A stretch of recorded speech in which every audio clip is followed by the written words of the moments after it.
Welcome to the show, folks. As we come on the air today, as of today, the new COVID-19 numbers are not so very good. As a matter of fact, we are like 2,000 cases away from 30,000 cases, and that's not good. Let's look at the latest. State cases historically, that's 5182. Health District reporting 51 new cases. That's 51 new cases, 23,518, 578. Total cases is 51, and the total cases is 28,760.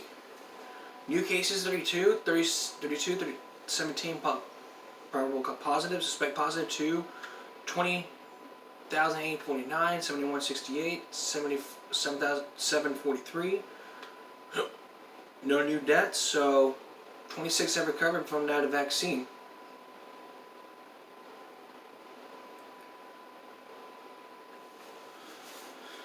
But still, the best way it can be done with this is to make sure that you know that you need to stay socially distanced.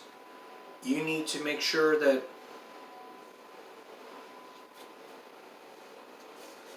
you've got to make sure that you wear masks often, every single day. I mean, come on, a mask a day is just, I know it's hard because no one can hear you because you're talking a lot, but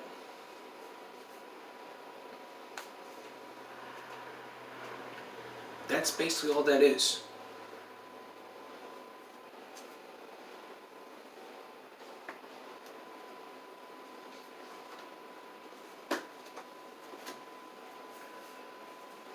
That's basically all that is, but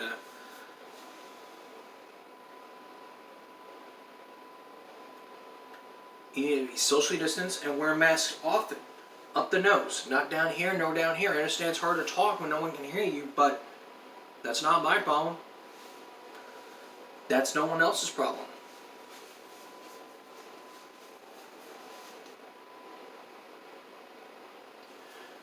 But the thing you probably have to remember here is that I understand like a mask a day is tough, but the only time you need to take it off is if you're eating or drinking. That's it.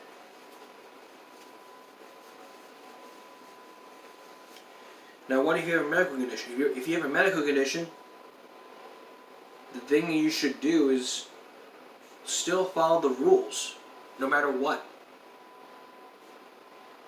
No matter what happens, you still have to follow the rules no matter what. And I get that you don't want to be socially distanced, but those markers are put in place to help prevent social distancing. And if you're an employee at a workplace, you know how I feel. The greatest thing you should do is probably follow those safety procedures. And I understand that.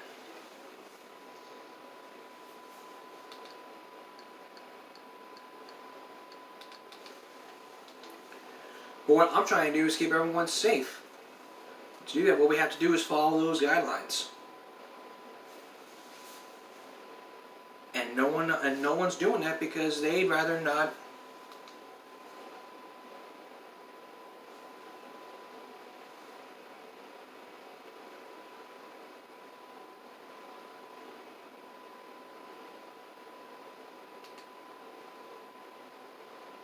They'd rather not listen. They'd rather just do what they want.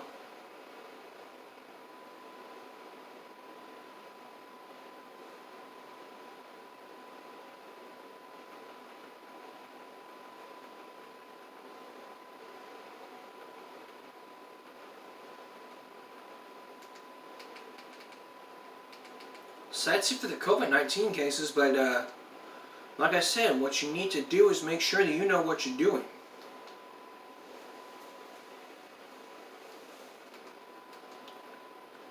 And while we're on the subject of COVID-19, there's going to be more doses of the new Moderna vaccine. We'll explain that in a little bit.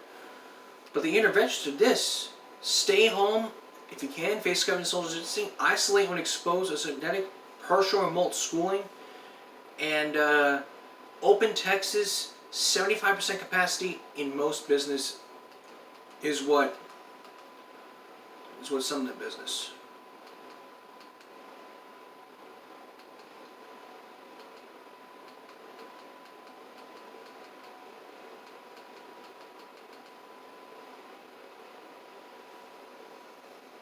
Alright, we're going to take a break here, but we got more gaming breaks still to come. We still got, a bit later on, I'm going to tell you how you can spend your New Year's safely because of the outbreak.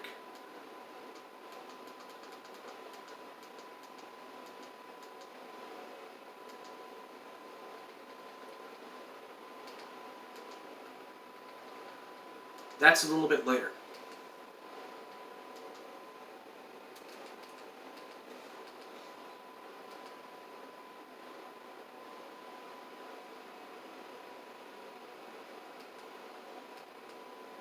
But first, when we come back, we're going to look at the burn bans that are in effect and tell you what a burn ban is.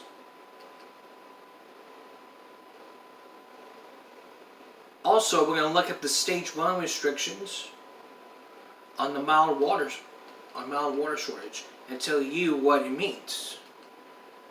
Also, parents are speaking out on issues with virtual learning. All that's coming up. Stay with us. Burn bans are happening all over this Texas, including Oasis County, but they're issuing burn bans. But you might be asking yourself here in the state of Texas, what is a burn ban? In Texas, local governments empowered to take action on behalf of those they serve. When job conditions exist, a burn ban can be put in place by a county or judge or county commissioner's court prohibiting restricting outdoor burning for public safety. But does it include fire pits? However, depending on the area, current regulations, gas fire pits or tables will be used during burn bans to do their smoke-free design. Please consult local government before using any gas appliances like kerosene or gasoline.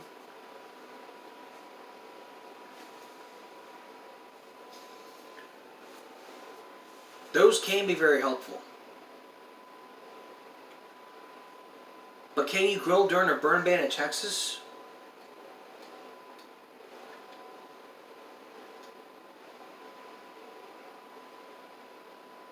No, burning any brush pile or piles or any other household trash. Businesses that use outdoor burning may call the local fire station to apply for a burn permit. But one thing you can light is the grill. Cooking food on the grill is not illegal during a burn ban. Although Benton Fire Chief Wallace says common sense is the key. But how do you apply for a burn ban permit?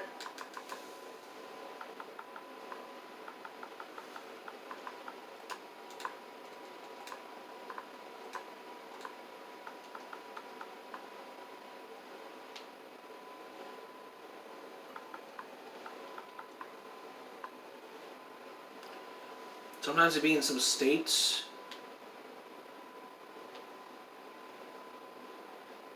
Some states it's legal without a burn ban permit, but in some states they don't, like Georgia or Greenville,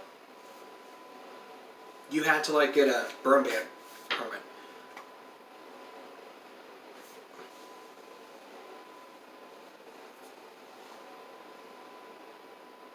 But let's hope that these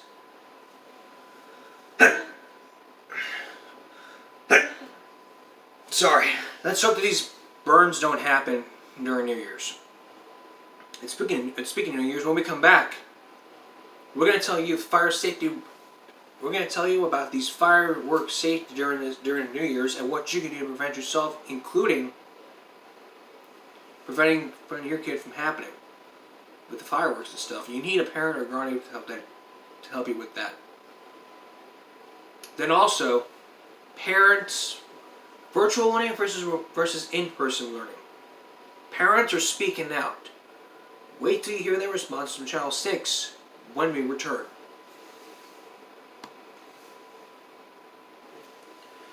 New Year's is going to be happening all over town. With COVID happening and people are traveling left in their New Year's party and stuff. People wonder, what about, can I still have my fireworks? Well, in the state of Texas, here in West County, it is illegal, you know. But fireworks safety is really important during this time of crisis. What should you know before? What should you know before you light a firework? Let's watch. Some people might want to end the year with a bang. There are a few certain things you need to keep in mind when lighting fireworks. Jacob Gonzalez and his wife Abigail have been working for Mr. W's Weber Super Stand for 2 years, gaining a better perspective on how to handle fireworks safely. They advise to wet the grass or concrete first and put fireworks on a platform. The Gonzalezes make sure that each customer is provided with a punk, a device that enables people to light fireworks at a distance. And what you do is once you light it, it stays lit, and you put it to where the fireworks at a distance, to where you don't have to worry about burning yourselves. They also advise to keep a few things nearby in case you need to put out a fire. Also have like a bucket of water nearby, a wet blanket in case the firework does go wrong. Another rule of thumb, make sure there are no trees above, and when a minor is lighting fireworks, have a parent or guardian nearby. Yep. If the parent allows the child to light the firework, that they don't point towards a tree or towards a neighbor's house or the roof. But for the Gonzalezes, selling fireworks isn't just a business. It's a way to meet people and gain a sense of community. It's mainly just having the passion to be able to cater and meet the requirements of what the customer wants. Although the city of Corpus Christi canceled their downtown fireworks show for the 4th of July, they will be hosting one on New Year's Eve. Reporting in Corpus Christi, Andrew Christensen, Chris 6 News. That's right. And if you want to learn about fire safety and if you want to learn about fire tip safety and how to prevent, if you want to learn about fireworks safety and tips, coming up on Give Me Break Wednesday, we'll give you the tips and bring you the very latest. Now, let's bring you the very latest of what's happening. Over a year ago, former Full House star Lori Loughlin, who was being released from jail today after what she did, after what happened. I mean, you see, about a year ago, she was part of the scam where she got her daughters for the college. And now today she's being released to spend time with her daughters. This comes after Loughlin's daughter decided to speak out.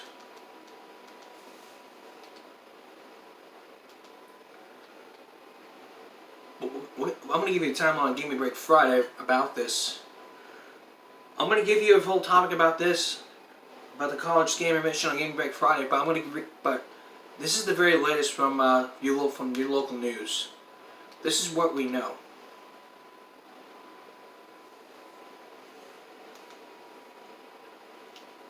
Lori Loughlin is a free woman. That's a private plane carrying the Full House actress brought her home to Los Angeles from the federal prison in Dublin, California. Breaking news from California. Actress Lori Loughlin out of prison now. Loughlin's private jet landed at Van Nuys Airport at 6:58 a.m. It pulled into a hangar where a white BMW and private security whisked her out of a VIP exit and transported her home. Loughlin was released from prison before dawn Monday. She served just short of 2 months for her role in the college admissions scandal. I did hear that it was challenging for her. Prison consultant Jennifer Myers has been monitoring Loughlin's time behind bars. It's a really hard time right now with COVID going on inside prison during the holidays, not being able to see your family, sometimes not even being able to do phone calls or speak to your family. It's a very challenging time. 3 weeks ago, Loughlin's daughter, Olivia Jade, apologized for her role in the scandal on Jada Pinkett Smith's Red Table Talk Show. A huge part of having privilege is not knowing you have privilege. Right. And so when it was happening, it didn't feel wrong. It didn't feel like, that's not fair. A lot of people don't have that. Loughlin and her husband, fashion designer Massimo Giannulli, paid $500,000 to get their daughters into USC and faked shots of them on the rowing team. Published reports say Loughlin had a tearful reunion with her daughters. She seems beyond relieved that she can put her prison sentence behind her. It's the most stressful thing she has ever dealt with. She plans on spending New Year's with Olivia and Bella. So, now we know what happened. And then coming up on Give Me Break Friday, coming tomorrow on Give Me Break Right Now, we're going to give you that very latest and bring you and tell you what her husband is doing. I mean, her husband is... Those two people were part of this. Lachlan, her husband, and the two daughters. The question is, why did she decide to speak out afterwards? What would her mother think? That's all coming up on tomorrow's Give Me Break Right Now. When we come back, your water may be... When we come back, it's all about your water. Chelsea Torres will explain this to you when we come back.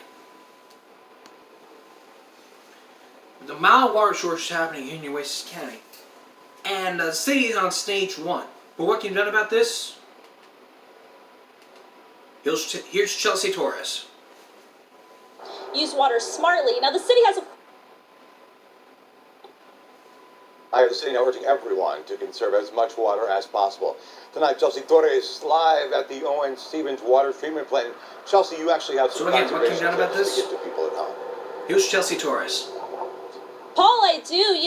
To make sure that plenty of water is flowing from these facilities to your homes and businesses is to use water smartly. Now, the city has a full list of ways how you can conserve water, and their motto is, a little goes a long way. That's right. To keep the greens lush and bright, Oso Beach Municipal Golf Course and the Lozano Golf Center have learned how to conserve water. To keep it irrigated to the extent that we need to keep it in the conditions that they are, would take a huge amount of water. The city golf courses use reclaimed water from both city water treatment plants. Fills our tanks, and then we use the tanks to irrigate the course. That's one way to conserve water. Gill's Landscape Nursery has a few other conservation tips for residents. What we recommend as a good general practice for watering your lawn and watering your plants that are planted in the ground once a week, that's actually a good practice all year round. You should also monitor how much water you use. Overwatering can cause fungus in the ground. Another tip for conserving water in your yard, use mulch. You can use mulch in your beds. You want a good 2 to 3 inch layer of mulch. That's going to help retain the water. As for indoors, the city says to use full loads in the dishwasher and while doing laundry. Take showers as opposed to baths, and do not leave water running. Use it only when you need to use it. That's right. There's lots of ways to conserve water all the time. I think it's don't wait until the drought restrictions kick in to think about water. Now, the city of Corpus Christi, of course, will be monitoring these water levels closely, but City Manager Peter Zanoni says that it could be up until April or May until those water levels climb to where they need to be.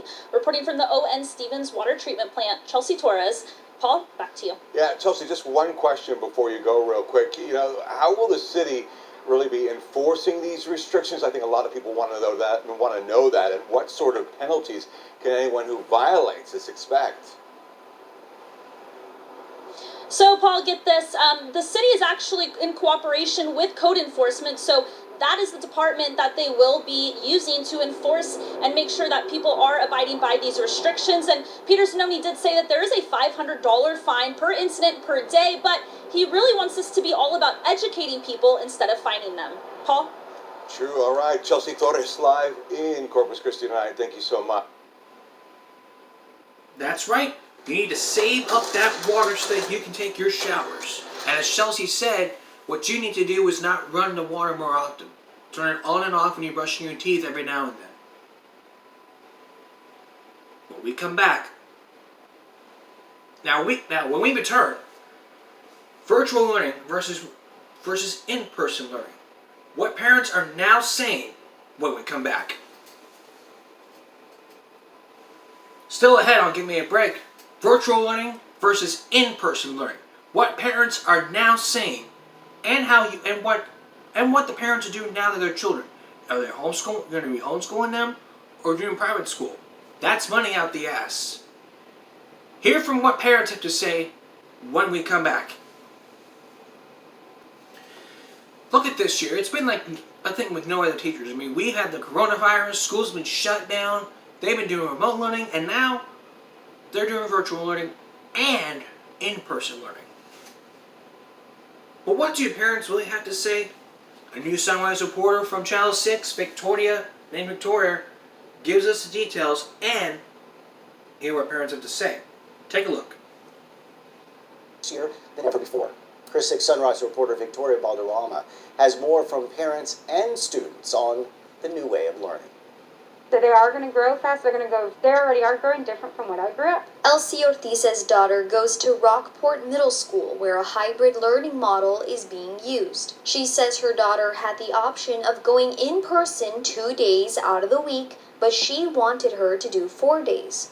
She's transitioning from 5th grade to 6th grade. So she's going from elementary to middle school. She has virtual learning to a school she hasn't met any of the students. She doesn't know the teachers. That transition is hard for anybody. According to the Rockport Public Schools 2020 fall reopening plan, they have been met with many roadblocks, including transportation needs, potential concerns about ventilation and HVAC systems, attempting to implement the full program of studies, as well as staff and students who are in COVID-19 high-risk categories or have pre-existing conditions that would make returning to school in person dangerous for them. Senior at Rockport Fulton High School, Brandon Hernandez says he prefers learning in person. Like for English, because they just tell you to do this and whatever, but I have a hard time understanding that stuff. Curtis de la Garza, 7th grader at Bishop Grega Preparatory School, says it was all about adapting for him. At first it was really hard, trying to keep up with my grades but eventually it got easier. His dad is unsure whether he wants Curtis back in school. 50-50. I think it's been more harder on him than me. Learning from home has its challenges, but the main concern from parents is their child's mental health. Her mental health was dropping, but more because they didn't have that interaction with their friends. Sitting at home focusing in front of a computer all day, I think it's hard for any kid. Students seem to have other concerns, but De La Garza is happy with how things are. I'm happy with the way my schedule is. The only downside is I have to take my books, all my books on Monday, and bring them all home on Tuesday. We want to hear more from parents on the issue. For more information, visit our website, kristv.com. Reporting in Corpus Christi, Victoria Valderrama, Chris 6 Sunrise. And if you have any thoughts about this, please comment below or go to our Give Me a Break website, which is jcarmen67.wixsite.com/givemeabreak. I want to hear what you have to say. We're back in a moment. Couple of fine items before we leave. First of all, are ATVs safe for toddlers? No. Under the age of 16, if your child wants to ride an ATV, they have to be accompanied by an adult at all times, unless, if you're under 16, it's not okay for a young child to ride the ATV, unless it's a small ATV. Have a parent or guardian by your side. And recapping our top story, Lori Loughlin is now released from prison after days in jail for the college admission scandal. Coming up and coming up tomorrow, Give Me a Break right now, we're going to give you the very latest on now what's been happening, and give you the full scope of Olivia Jade's interview, as well as going to Give Me a Break Wednesday. Then on Wednesday's Give Me a Break, we're also going to give you that special out. And on Friday's Give Me a Break, what we're going to do is tell you about the people who were part of this, part of the scandal, who have either been fired or let go. Just like Lori Loughlin. Her husband's still in jail, but will he be released in time for New Year's? No one knows. We'll give you the very latest. That's all this edition. Give Me a Break Monday going to Tuesday. Let's get tomorrow for Give Me a Break right now. And I'll see you Wednesday for another edition of Give Me a Break. Have a good night, everyone. Take care of yourself and each other. Good night.